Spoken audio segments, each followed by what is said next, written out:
Tahadhari. Hii ni sumu ndani ya jiji. Na sumu yenyewe hutaweza kuiepuka.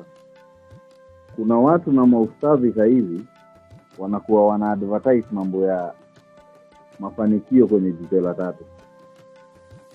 Hii ni program ambayo kwamba watu wamejiwekea wakifikiri ndio njia sawa kufanya. Mafanikio katika jicho la tatu, hii ni kikundi cha Masihi Dajjal. Kuna mashaikh kutoka Tanzania wengi tu hizi wana advertise mambo ya jicho la tatu.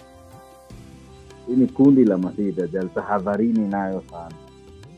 Itakukuta wewe kama umekaa, wewe mwenye kupenda kuswalia nyumbani, wewe mwenye kufanyia maombi nyumbani, hamtaki kwenda msikitini kwenda kuswali, hamtaki kwenda kusikiza mawaidha msikitini, hamtaki kwenda kufanya ibada msikitini, shauri yenu. Hii itakukuta na wewe mwenye unataka maisha rahisi, utajikuta ndani katika hicho kikundi cha Masihi Dajjal. Antichrist kwa jina nyingine. Watu wamekaa wanamuadvertise hivi. Hizi Uislamu umekuwa una nguvu. Kila kukicha Uislamu unapungua nguvu. Unapungua nguvu kwa ajili ya nini? Sisi Waislamu wenye tumekaa tunangoja Uislamu ujiendeshe. Watu wengine wanatoka Pakistan, wanatoka sijui wapi, wanakuja kutueleza sisi kuhusu dini. Watu wengine wamesilimu, wanakuja kutueleza sisi kuhusu dini.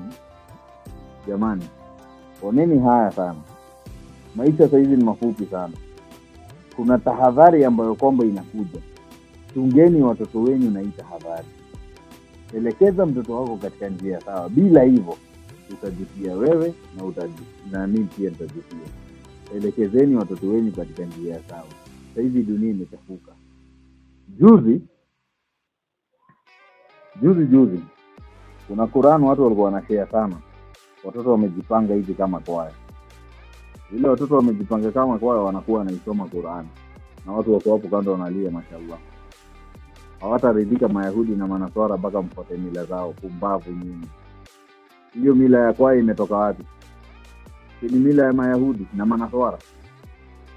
Nyinyi mmekaa mnaisifia ati Allah juu anasoma Qur'an. Haiwezi enda mahali. Ikiwa mila zile mtafuata ni mila hizo za Mayahudi. Tuacheni upumbavu, tuweni na akili na tuwacheni jinga.